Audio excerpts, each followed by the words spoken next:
Hey guys, and welcome to this video. In this video, I'm going to show you how to add text behind video in Canva. If you guys are new to the channel, if you could give us like and consider subscribing, that would be amazing. Okay, let's get straight into it. So, first of all, select the video you want to write on, then make sure you fill the size by doing just like this. After that, press on duplicate, then put both layers on the same position. Then background remover or BG remover.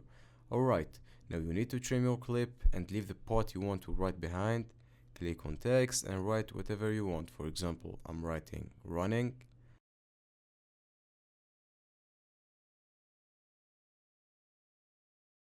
Place your text in the center.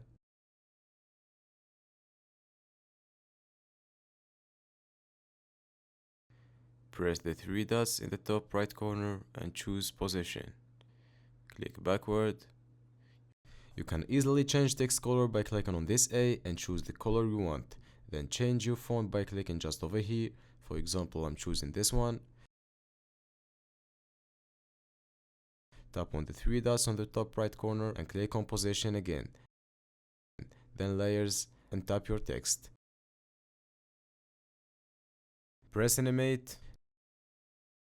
Now you can easily animate your text. You can play with the speed of the animation too. For example, I'll try this baseline and try to play with the speed till I get the result I want. Just keep doing this until you make it perfect. Alright, let's watch the final result. So that's it. That is how to add text behind video in Canva. I really hope you found this video useful. If you could give us a like and subscribe, we would really appreciate it. Catch you guys in the next one.